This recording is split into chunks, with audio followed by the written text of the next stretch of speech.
Oke, jumpa lagi di Back to BDM. Saya baru saja selesai ya membaca sebuah buku. Buku ini ditulis oleh teman saya, Fenty Effendi ya. Judulnya menarik, Ahmad Sahroni Meraih Mimpi. Bagi generasi milenial, di buku ini disebutkan dia menjadi jenama. Dia disebut juga sebagai Crazy Rich dari Priuk. Tetapi selain sebagai Crazy Rich, Sahroni juga sebagai politisi dari Partai Nasdem dan posisi sekarang adalah Wakil Ketua Komisi 3 dari Partai Nasdem. Back to BDM kali ini saya akan mengajak ngobrol, ingin tahu lebih dalam sebetulnya mimpi-mimpi seperti apa sih yang dibayangkan oleh Sahroni. Bro, selamat siang. Selamat siang, apa kabar? Baik-baik. Gue nanya ini, mimpi sekarang sudah jadi Crazy Rich, sudah jadi politisi, sudah jadi wakil ketua Komisi 3 DPR yang membidangi hukum. Mimpi apa lagi yang ingin kamu gapai sebetulnya? Jadi presiden. Jadi presiden? Presiden di mana? Republik Indonesia. Oh, kapan itu? Nggak tahu kapan. Pokoknya mimpi dulu. Namanya ngomong, nggak bayar. Nggak bayar? Kapan Makanya aja. aku lihat ada poster-posternya Bro Sahroni di Jogja. Banyak. Mimpi yang aku lihat jadi presiden. Jadi tujuannya memang jadi presiden. Tujuan mimpinya jadi presiden. Kapan itu kira-kira akan tercapai? Nggak tahu. Lillahi ta'ala. Lillahi ta'ala. Tapi tahapan-tahapan menuju ke sana disiapin. Tidak juga. Ya mengalir saja. Mengalir secara saja. natural ya. Secara natural. Tapi dipersiapkan juga dong. Enggak lah. Kita berprinsip bahwa seikhlas mungkin apa yang kita mimpiin dan dijalanin, ya senatural mungkin terjadi dengan sendirinya. Kan nggak kalau kita planning seolah-olah, oh nanti kita bikin ini ya, bikin ini kan niat banget gitu. Oke. Tapi kan kalau namanya mimpi, semua orang bisa. Bisa mimpi. Tapi kan mimpi itu bukan sesuatu yang ingin dicapai ya? Enggak dong, mimpi yang harus dicapai sebenarnya. Ya harus dicapai kan, Iya, itu menjadi tapi tujuan. tidak ambisius ya. Tidak ambisius. Tidak ambisius. Ambisi boleh, tapi tidak ambisius. Apa bedanya? Kalau ambisi itu kan sama aja dengan mengatakan bahwa saya pengen ke sana. Tapi kan kalau saya pengen ke sana tapi di sana ada hambatan. Oke. Kan halangan itu kalau kita ambisius gimana caranya halangan itu harus dibongkar. Nah, tapi kalau ambisi kan hanya tujuannya sampai ke sana. Tapi kalau belum nyampe ya udah kita legowo aja. Itu refleksi perjalanan Sahroni ya. Ketika baca buku ini kan memang masih menjadi pernah menjadi penyemir sepatu ya, pernah menjadi Ojek payung. Debt collector, Iya. ojek payung dan lain sebagainya, dan sekarang menjadi wakil ketua Komisi 3 DPR. Itu berjalan dengan sendirinya dari Sahroni atau memang ini diperjuangkan dengan darah, dengan keringat sih sebetulnya? Unik ya di Partai Nasdem punya ketua umum yang begitu visioner melihat seseorang. Bang Surya. Kalau gue bilang dia kayak dukun. Oh. Kenapa gue bilang dukun? Karena seorang Sahroni bukan siapa-siapa. Oke. Tapi alhamdulillah dipercaya dan akhirnya pada posisi sekarang itu kan gue nggak minta. Beliau sendiri yang memiliki penilaian terhadap para kader-kadernya. Nah waktu itu berawal dari 2017 ditunjuk sebagai ketua panitia hari ulang tahun terbesar dalam sejarah partai politik yang menghadirkan 17.000 kader Nasdem nih ya? Nasdem di Kemayoran.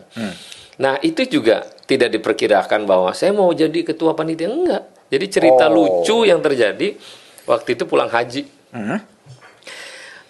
Langsung ke Surabaya karena Bapak ada acara di Probolinggo waktu itu. Cuman mampir ke Seraton Surabaya, kebetulan nyampe di lobi, mau naik lift bersamaan. Nah, karena baru ibadah haji, botak pala. Babe tanya, kenapa kamu masih botak? Ya Pak kan baru pulang haji Pak. Ya emang harus botak begitu katanya. Ya enggak sih Pak, cuman ya namanya ibadah haji biar ketahuan kita habis haji gitu. Nah naiklah lift ke atas. Nah pas makan malam, jadi di satu meja banyak para bos-bos di sana, belum terlalu kenal. Ada satu orang dekatnya Pak Surya menyampaikan. Siapa tuh? Bu Janet namanya. Bu Janet, Nah, oke. Pak, panitia HUT sudah terbentuk, Oke. sudah siap. Tinggal ketua panitia yang belum. Jadi waktu itu kita posisinya duduk di sana, Pak Surya di sini. Gara-gara marah rambut botak, akhirnya dia pilih gue. Udah Gara-gara rambut rambut botak itu aja tuh yang jadi ketua panitia. Nah sekejap orang di sekeliling yang tadinya mau makan malam jadi diam. Nggak berani komentar. Akhirnya disitulah mula awal gue sebagai ketua panitia yang nggak pernah terfikirkan akan terpilih jadi ketua panitia. Oke. Nah jadi 2017 jadi ketua panitia dan itu pun dipolitikin supaya tidak membuat laporan ketua panitia kepada depan presiden ceritanya. Oh itu juga politik juga, namanya orang ngalangin karena nggak pernah gitu kan. Tapi alhamdulillah ya dikasih jalan lah. Jalan juga. Dikasih jalan, pidato depan presiden karena waktu itu nggak pernah pidato lebih dari 100 orang aja nggak pernah. Ini 17.000 orang kader di depan presiden pula. Wah itu lumayan agak sedikit grogis dalam sejarah hidup. Lancar, alhamdulillah. Nah selanjutnya ada kegiatan lain jadi ketua panitia lagi sampai terakhir kemarin juga ketua panitia. Nah nggak tahu kenapa 2019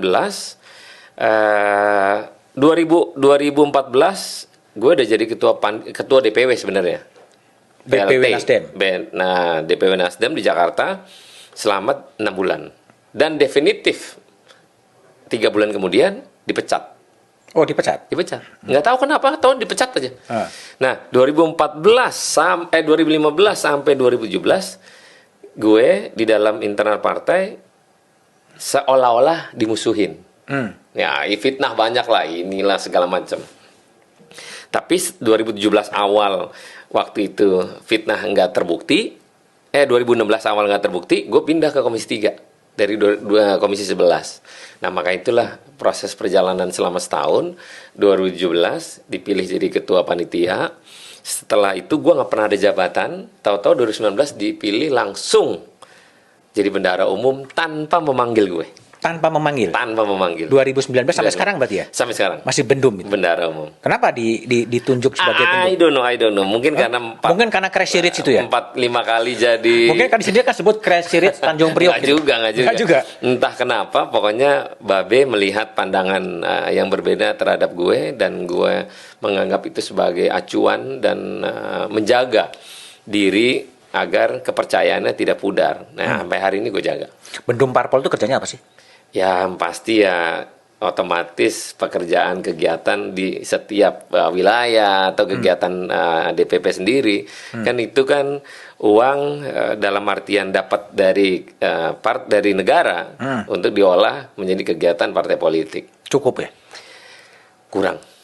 Lalu duitnya dari mana? Ya, untungnya kita punya usaha kan. Nah, jadi bagi-bagilah sebagian usaha. Jadi usaha-usaha itu berkontribusi ke partai. Ada kontribusi, tapi ada juga yang enggak, tidak semua. Tapi kita kebetulan ya namanya di rumah sendiri, kenapa enggak kita juga harus royal di rumah sendiri.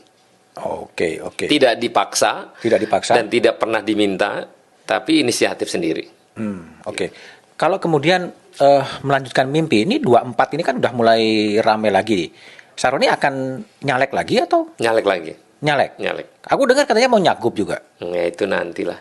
Hah? Nanti itu apa? Ya belum tahu maksudnya.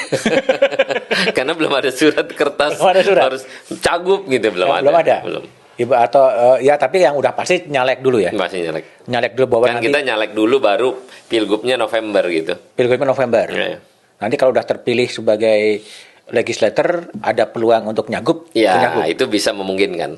Bisa terjadi. Bisa. Tapi sekarang belum diputuskan apakah akan nyagup atau belum. Conversation dengan Bang Surya juga belum ada. Ya, kita disuruh maju untuk nyagup DKI. Nyagup. Tapi kan pada prosesnya kan kita lihat dinamika politik ini kan tidak semerta-merta seminggu kemudian kita akan berperang jadi cagup toh. Masih waktu. Ya udah kita ikutin waktu aja. Katanya mau dengan Airin. Belum tahu. Mengalir aja gitu ya. Mengalir ya. Oke, itu mimpi dari Sahroni itu presiden ya. Nah, kalau aku tanya, kalau mimpi Sahroni soal Indonesia ini seperti apa sih sebetulnya? Mimpi katakanlah 100 tahun Indonesia akan jadi seperti apa itu? Indonesia sebenarnya negara besar ya, negara kaya, luar biasa. Nah, tergantung pada pola menjalankan pemerintahan bagaimana. Dan alhamdulillah kalau mau sehebat-hebatnya Indonesia sebenarnya berdikari sendiri juga bisa dengan sumber daya alamnya yang begitu dahsyatnya. So sebenarnya kita nggak miskin-miskin amat. Cuman pengelolaan negara yang harusnya dipikirkan ke depan bagaimana cara yang terbaik untuk kepentingan masyarakat dari pelosok sampai ke ujung-ujung sana yang tidak tersentuh oleh kita. Oke, tapi kalau mimpi Syahroni soal Indonesia ketika berusia 100 tahun akan jadi seperti apa? Bayanganmu sebagai anak muda yang betul-betul meniti perjalanan kekerasan hidup dari bawah sampai sekarang menjadi politisi, seperti apa sih Indonesia 100 tahun itu? Ya, punya bayangan nggak? Mestinya 100 tahun Indonesia menjadi Indonesia yang lebih modern dan lebih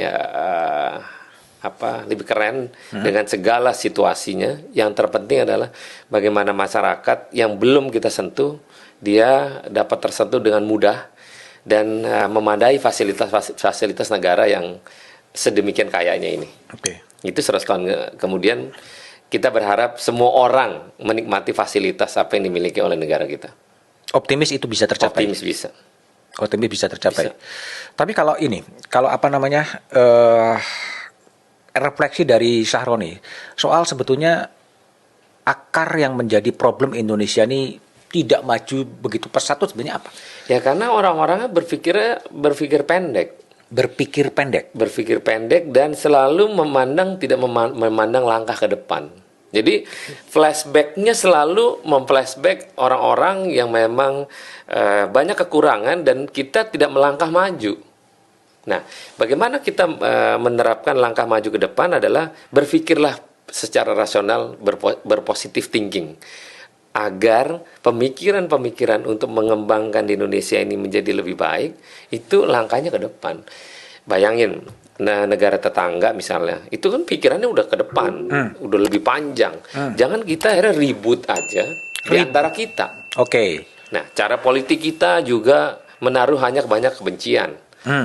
Tidak kesukaan gara-gara seseorang misalnya dalam faktor yang lain. Nah, sedangkan kita negara besar yang banyakkan harapan masyarakat, harapannya kepada negara ini, kita adalah negara yang perlu bagian dari mereka dan mereka nyaman dengan kita. Jadi refleksi dari Ron ini, bangsa ini hobinya bertengkar ya, ribut hobinya sendiri. Bertengkar, menaruh kebencian aja. Menaruh kebencian. Iya. Nggak, ini menarik. Ini kan pertanyaan yang selalu saya ajukan ke tamu-tamu saya, Ron. Dan jawabannya mirip loh. Termasuk dari Ridwan Kamil menyebut kelemahan dari bangsa ini adalah hobinya bertengkar. Betul. Ribut sendiri. Gitu.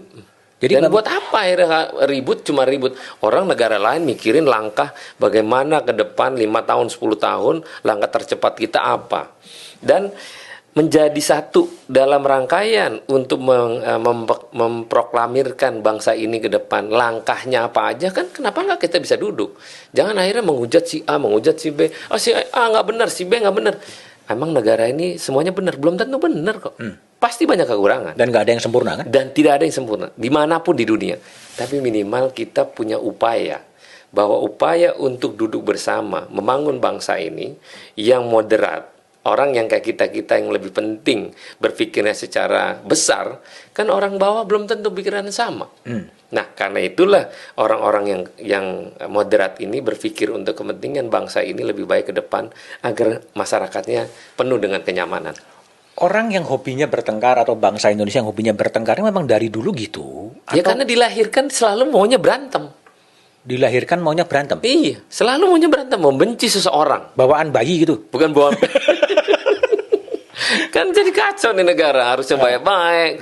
Negara 270 juta orang gitu.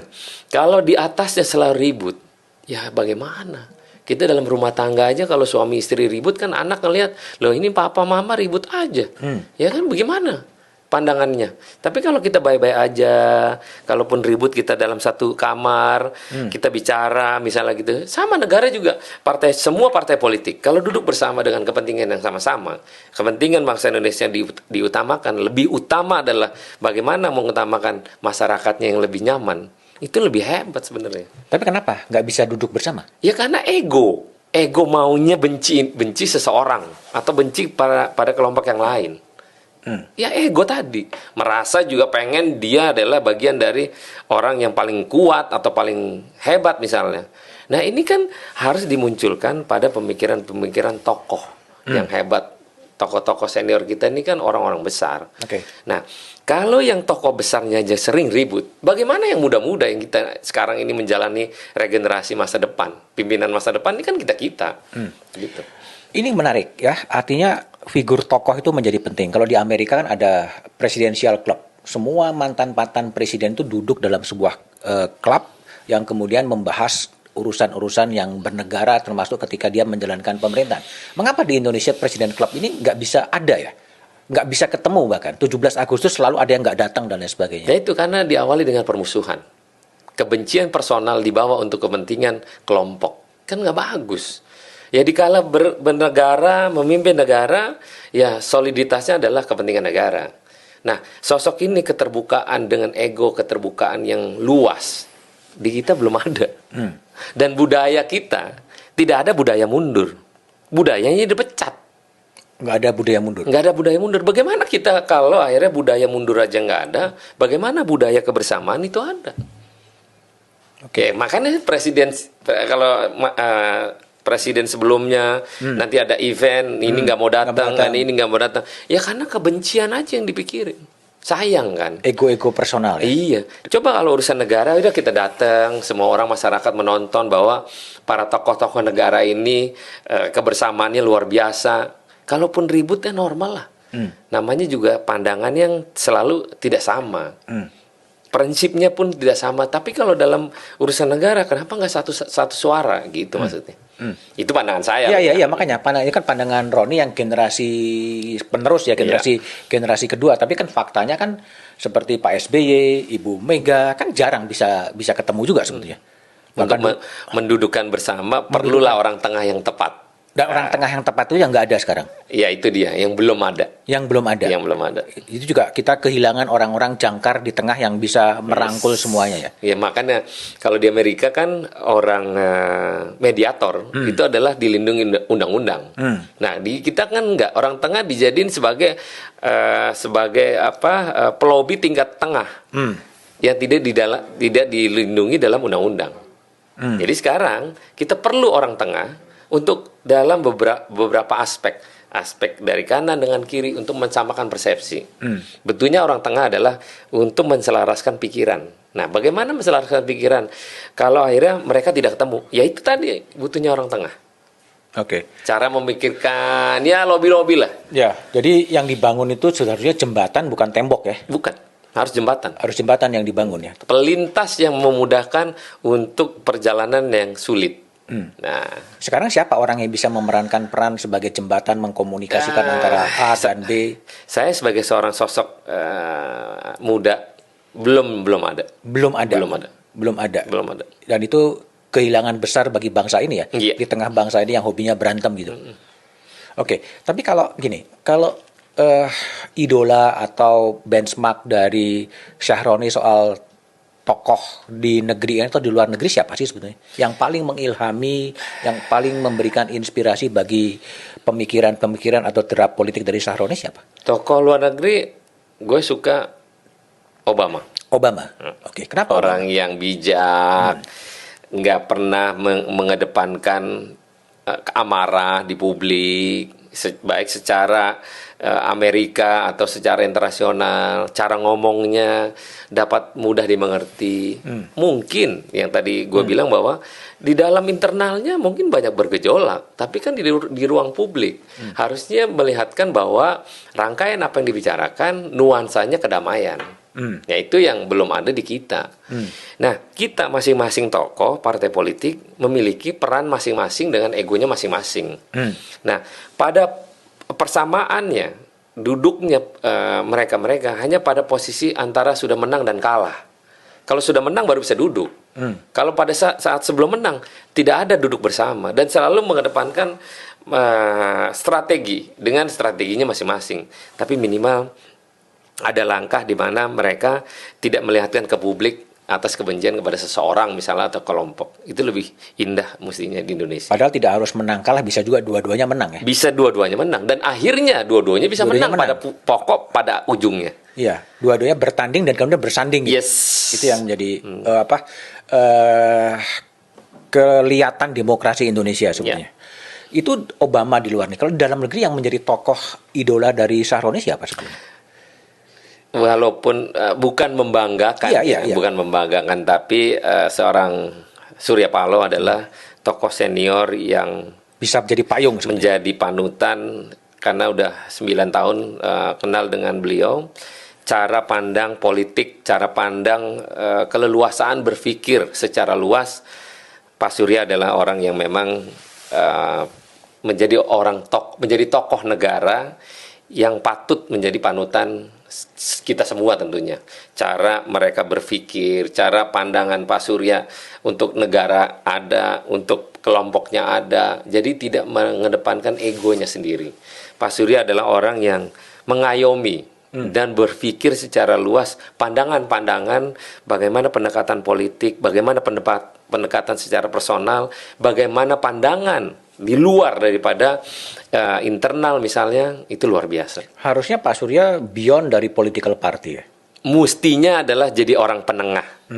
Tapi jadi orang penengah. apakah orang yang seperti Pak Surya mau didengarkan kepada orang yang memberikan masukan? Terkadang orang yang dikasih masukan merasa pintar. Padahal konsumsi untuk menengahkan untuk semua pihak happy, everybody happy, itu lebih keren sebenarnya. Dan untungnya saya sudah tahu karakter dan sudah tahu cara bicara. Kalau Pak Surya jadi orang tengah untuk Republik ini, bukan kepada ke kanan dan ke kiri, saya rasa Republik ini akan hebat. Iya, Bang Karena Surya. cara pandangnya dia tidak memikirkan secara personal.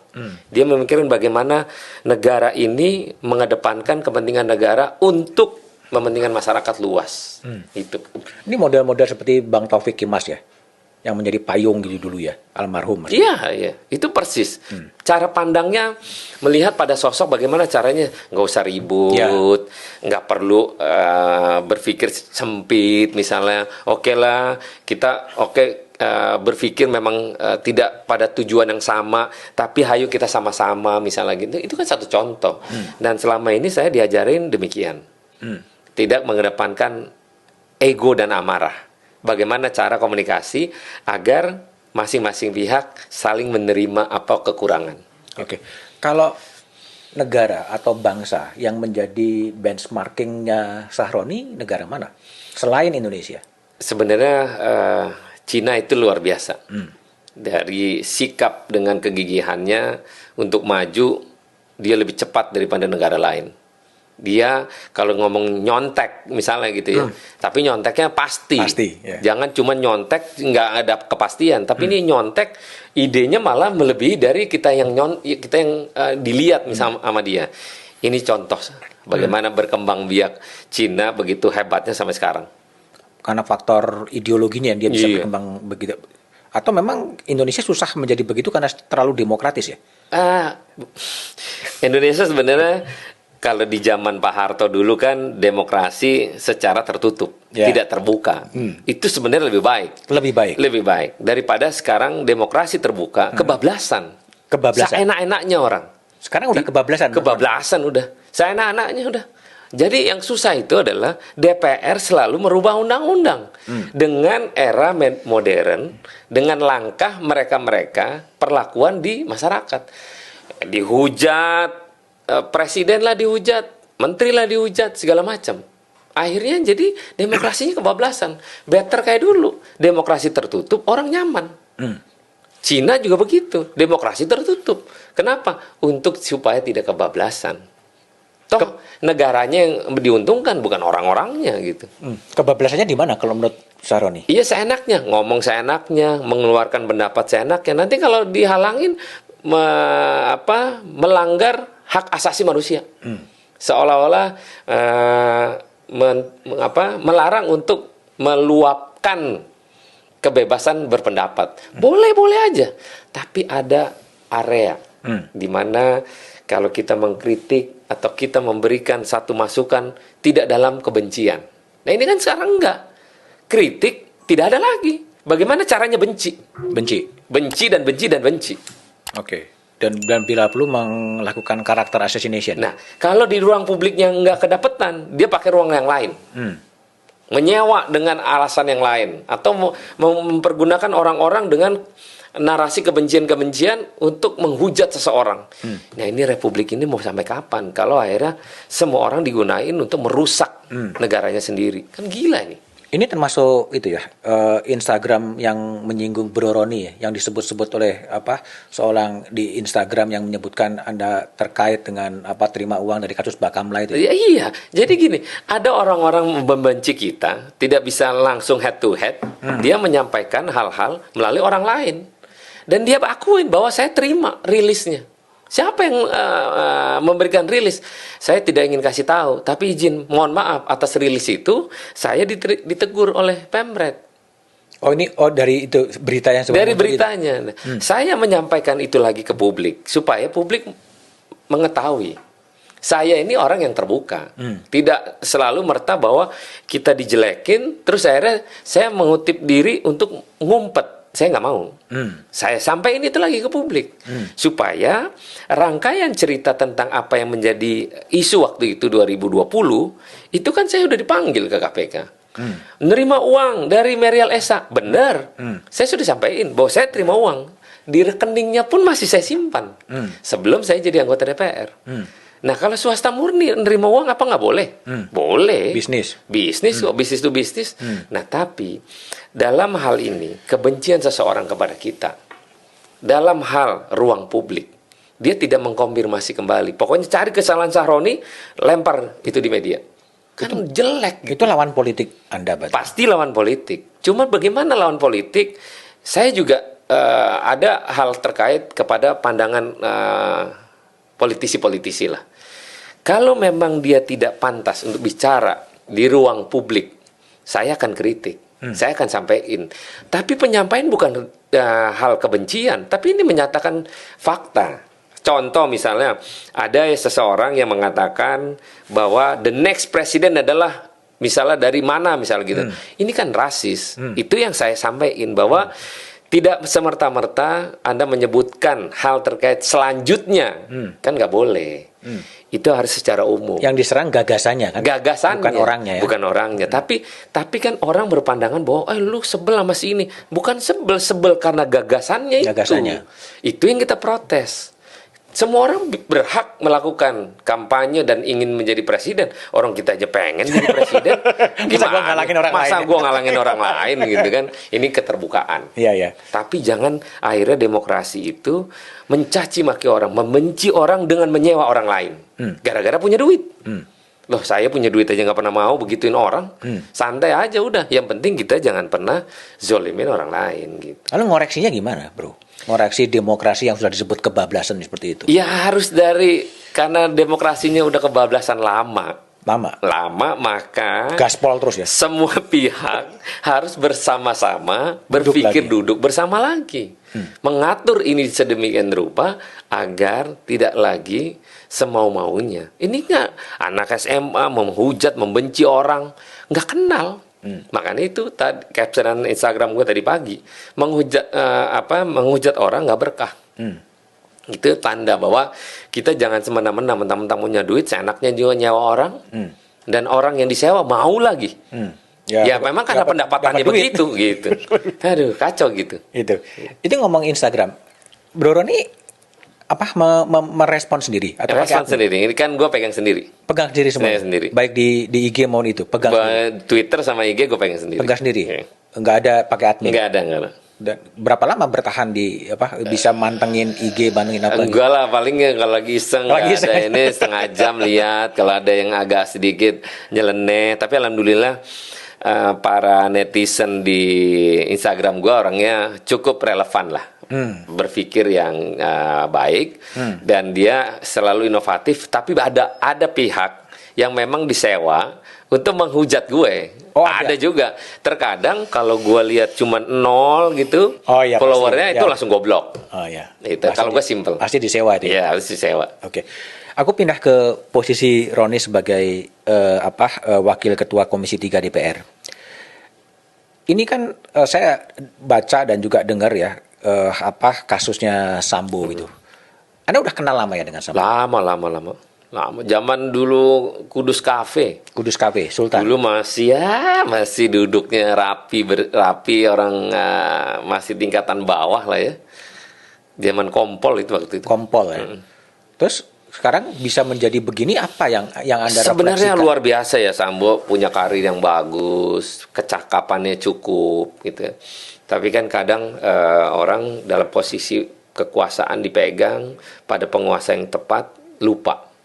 Nah, kelupaan itu mungkin Sambo sendiri tidak punya teman yang memberikan informasi yang tepat untuk memberikan saran kepada yang bersangkutan, dan akhirnya ego itu akhirnya menjadi satu super body di badannya. Jadi badannya udah lagi nggak pakai under control lagi. Sayang, 1000 sayang. Saya sampai bilang sama lawyer, gimana pun dia teman gue. Dengan segala suasana dia adalah teman gue. Dengan segala kekurangannya dia teman gue. Tapi inilah fakta bahwa hidup ini memang kalau kita over control bahaya. Perubahannya di mana? Titik perubahan dari Ya Sambo secara signifikan lah, orang kalau udah punya duit, punya kekuasaan dan penguasa, itu rata-rata menganggap orang semua gampang. Dan itu yang dilakukan, dan akhirnya mungkin ya hilaf lah. Sekarang kalau ngelihat di TV penuh penyesalan pasti. Tapi ya nasi sudah jadi bubur, mau diapain? Sempat kontak lagi? Belum. Tapi someday pengen jenguk juga. Pengen jenguk Sambo. Pengen jenguk. Ingin apa? Ingin kalau pengen jenguk dan dikabulkan, pesan apa yang ingin disampaikan Roni kepada Sambo? Ya tawakal lah, sabar dengan apa yang saat ini dia alamin, nggak bisa apa-apa. Dan menjadi orang kembali untuk memulainya dari nol dengan situasi yang berbeda. Kalau menurut pandangan Anda ini betul-betul dia khilaf ya atas ini apa? Khilaf pasti khilaf. Oke. Tapi khilaf dan kemudian melibatkan banyak orang ya. Iya, karena itu tadi overpower dan kepedean. Serasa semua bisa diatur dengan dirinya. Nah itulah, orang kalau udah lupa kontrol, maka khilaf terjadi sesaat saja bisa terjadi. Itu karena memang karakter, kan Roni lama kenal ya, karakter Sambonya yang demikian atau sistemnya? Enggak, sebenarnya enggak. Karakter dia enggak. Dia orang yang cukup friendship kok. Cuman setelah bintang itu agak berubah. Agak berubah. Karena memang kecepatan promosinya gitu? Bisa jadi ya, tadi kekuasaan didapat dengan konstruktif, dia cerdas dan pimpinan suka. Makanya karena kecerdasan itulah jadinya kecepatan mendapatkan pangkat dan lupa kontrol. Dan kapan akan ketemu dengan Sambo? Soon as possible. Sudah ngomong sama pengacaranya. Dulu. Kalau lihat jalannya sidangnya gimana? Oke. Ya kan drama-drama yang di masyarakat, di publik tentang A, B, C, D, akhirnya kan semua bisa nonton sekarang. Bagaimana cerita dengan kejadian yang terjadi misalnya. Kan ada juga yang mungkin dalam perkara BAP-nya nggak ada, tapi di situ toto ada gitu kan. Nah itu satu cerita ditonton oleh publik, dan publik akhirnya lihat, oh benar kan, berarti kan begini begitu. Tapi kita lihat mungkin 2 bulan mendatang bisa selesai, dan kita lihat sampai di mana sidang pada putusan hakim nanti. Apa nggak sebaiknya, banyak orang mengatakan ya udahlah Sambo yang take over semua tanggung jawab, karena toh itu semua bergerak atas perintah dia gitu. Loh, Roni gimana? Itu kan kalau ngomong dari awal misalnya saya tanggung jawab, saya tidak melibatkan misalnya. Kalau kan lucunya kan dia melibatkan semua. Nggak mungkin dia akan bisa tanggulangi sendiri. Karena itu tadi, karena berkelompok pada kekuasaan sekelilingnya bisa diatur dan mengatur itu semua, pada buktinya persidangan seolah-olah dialah superpower. Jadi semua orang akan ngikutin. Kasihan semua orang yang terlibat di dalamnya. Ya artinya apakah mungkin dalam sebuah persidangan nanti kemudian Sambo ketika kemudian dia bersaksi ke anggota-anggota lain bahwa ini adalah kesalahan saya, ini tanggung jawab saya siap men-take over semua. Tidak bisa. Nggak bisa. Tidak bisa. Tetap harus bisa menjalani proses hukum. Semua dengan seiramanya dalam perjalanan berkelompoknya mereka. Semua harus yang terlibat adalah bagian dari skenario, yang terlibat itulah bagian dari semua terkena hukuman setelah majelis hakim putuskan nanti. Oke. Jadi kalau lihat setelah Sambo ini bergulir ke pengadilan ya, terus kemudian muncul lagi tragedi Kanjuruhan, kemudian muncul lagi kasus Teddy Minahasa gitu. Sebagai wakil ketua Komisi 3 DPR yang juga dekat dengan polisi, sebetulnya apa yang sedang terjadi di kepolisian ini? Ya kalau ngomong secara alam, Pak Kapolri lagi dicoba. Lagi dicoba. Cobaan luar biasa. Bagaimana menyikapi terus kejadian yang melibatkan kepolisian dari Sambo, Kanjuruhan dan Teddy Minahasa. Tapi dengan yang dilakukan oleh Pak Kapolri beberapa minggu belakangan terakhir ini mewujudkan tidak populis di internal, tapi menjadi yang terbaik untuk meranjak bagaimana citra polisi pelan-pelan bisa terwujud walaupun tidak secepat apa yang kita perkirakan. Jadi contoh aja, semacam Pak Kapolri menyampaikan untuk tidak dilakukan lagi tilang manual. Baru bilang tilang manual, masyarakat langsung melakukan copot plat dan ya jadi seenaknya. Nah itu yang ya tidak populis, tapi menjadi dramatis kalau akhirnya membiarkan apa yang terjadi di lapangan. Makanya saya bilang, kalau memang dia sudah dikasih teguran dan akhirnya melakukan demikian yang sama, diberikan teguran keras. Cara apa? Ya cara yang berlaku di kepolisian apa misalnya. Ini tidak populis, tapi Kapolri minimal memberikan ruang keterbukaan bahwa di era modern ini sudah saatnya meninggalkan yang manual. Pelan-pelan harus melalui secara elektronik. Kayak di Australia, kayak kemarin kita di Belanda atau di Australia dinas bersamaan, tidak ada polisi di jalan.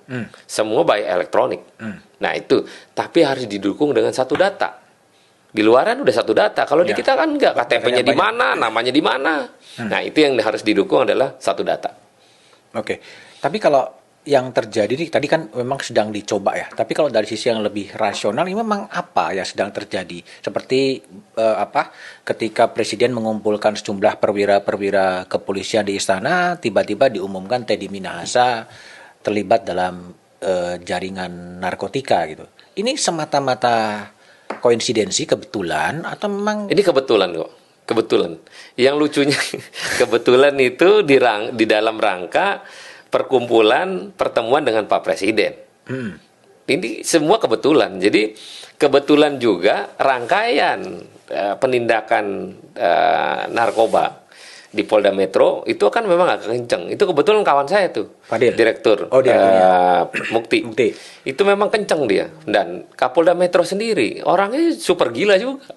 Jadi dia memberantas dalam konsiden bahwa ini harus diberantas. Nah, kok ketemunya ke sana gitu. Jadi nggak ada hal pencarian seolah-olah mencari kesalahan Teddy Minahasa, nggak ada. Cuman kebentuklah akhirnya dari satu anggota ke anggota lain sampai tingkatan atas. Ini sebenarnya nggak kayak kayak direncanain, nggak. Misalnya, untungnya mereka namanya geng-geng ya. Geng A, geng B misalnya. Kebetulan geng ini sama geng ini nggak nyatu. Kok kebetulan pas ada masalahnya. Nah ini kan satu hal kebetulan yang memang suka nggak suka ya terbongkar. Lagi-lagi polisi jadi satu hujatan di publik. Mau nggak mau ya udahlah terima. Jadi perang antar geng di polisi gitu?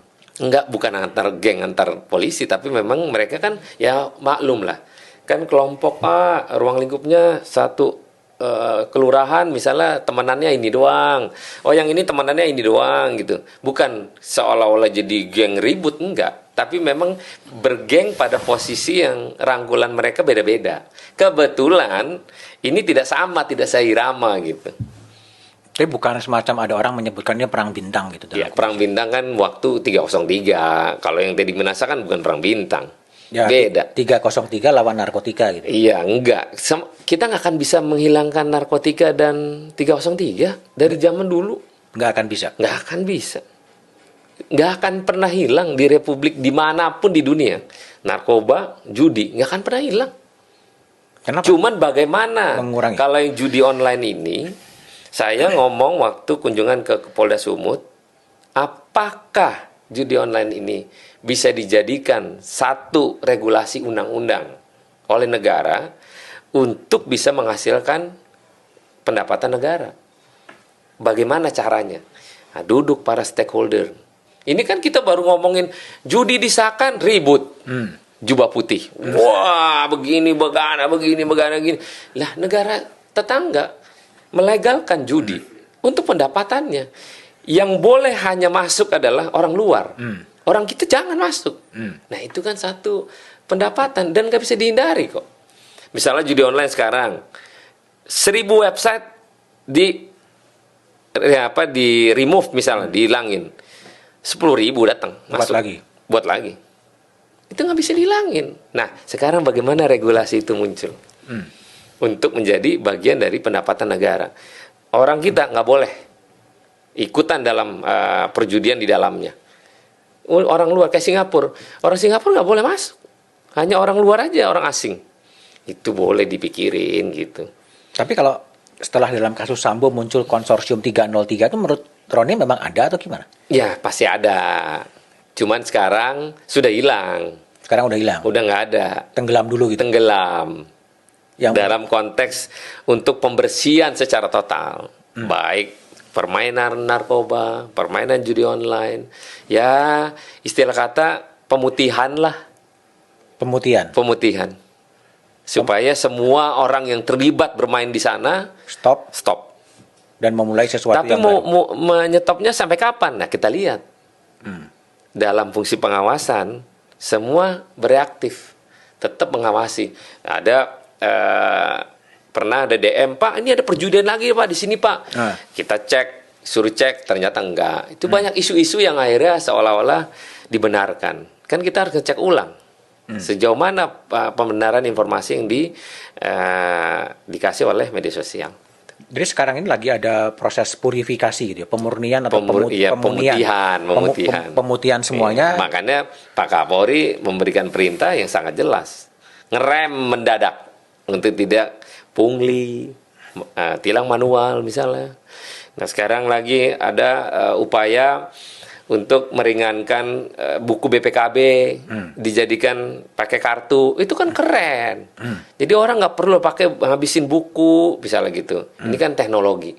Pokoknya di era modern ke depan harus suka nggak suka, ini adalah bagian dari kehidupan bernegara.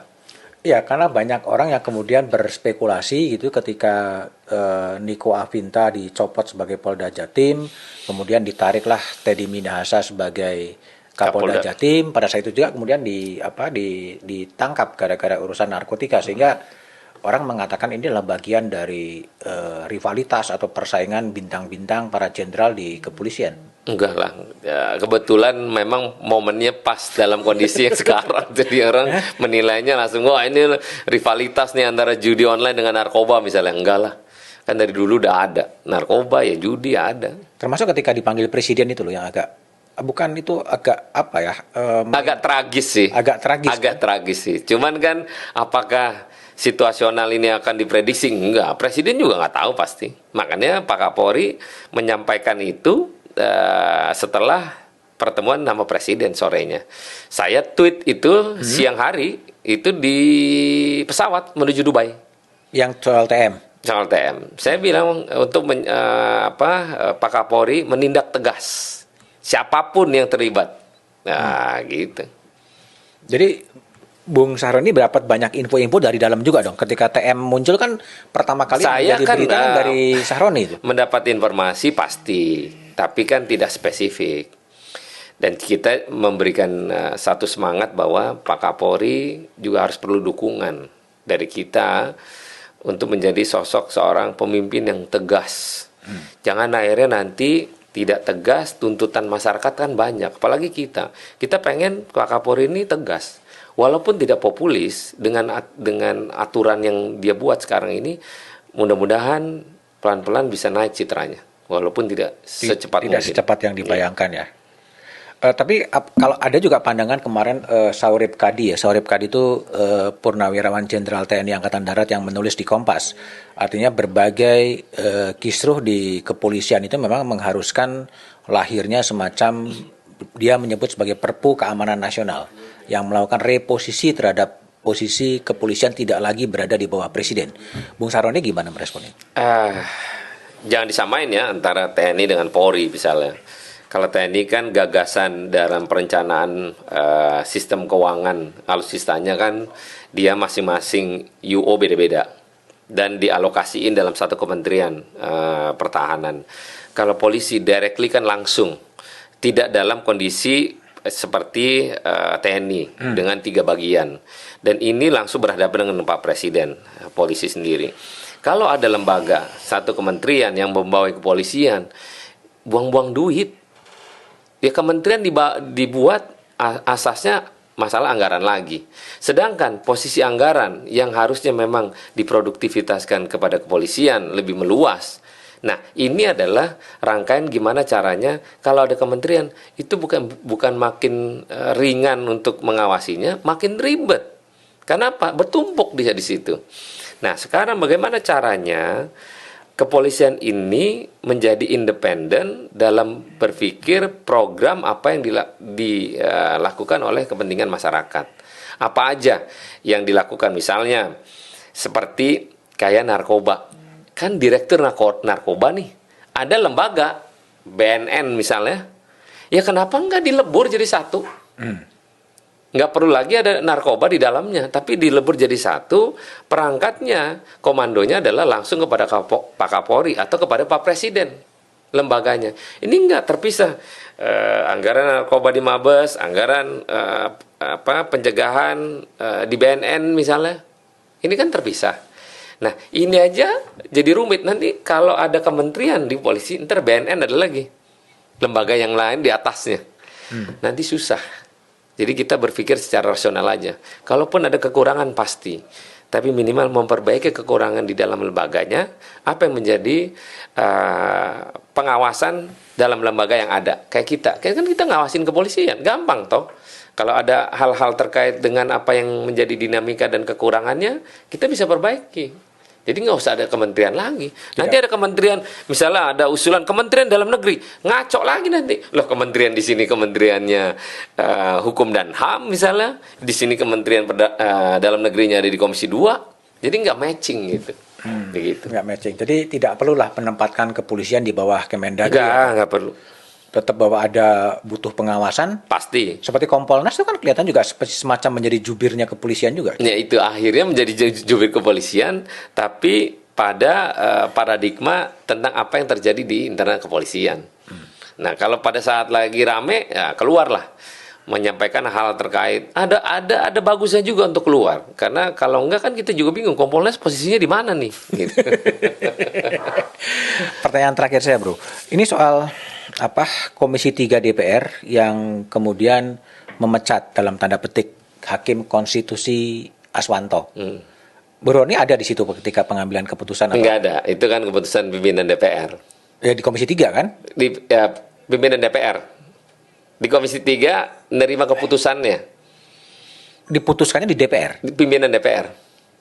Loh kok bisa? Iya, kan directly langsung keputusan DPR yang mengangkat para hakim tersebut kan. Bukan kita, Komisi 3. Kita mengusulkan. Nah, dari putusan itulah pimpinan DPR yang memutuskan. Nah, sayangnya hubungan komunikasi antara DPR dengan Mahkamah Agung waktu itu tidak sejoli, tidak jalan. Pokoknya merasa dia berkuasa, merasa dia adalah segalanya, dia tidak mau berkomunikasi dengan baik.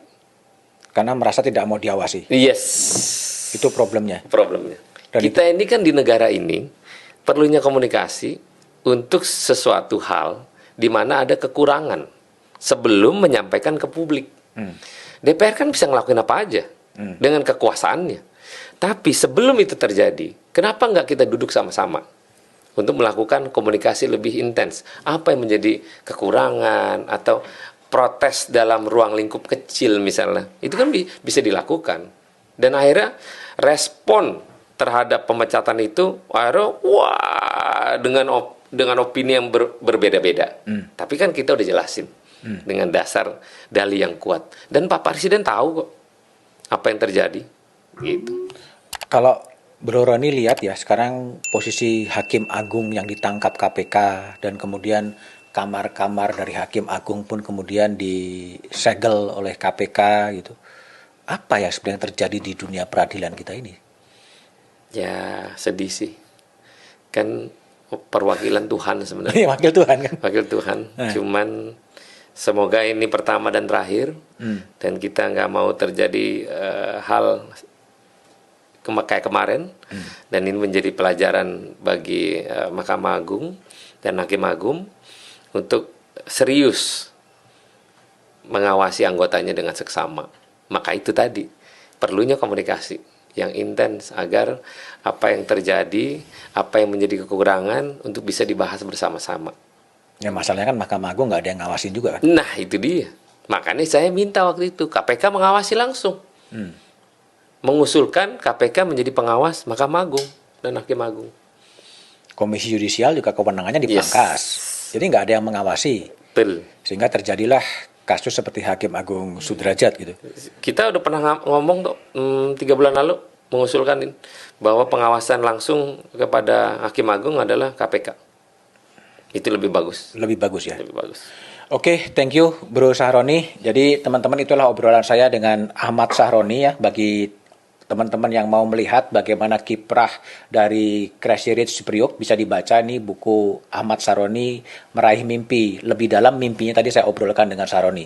Thank you, sampai jumpa lagi di tamu-tamu saya berikutnya.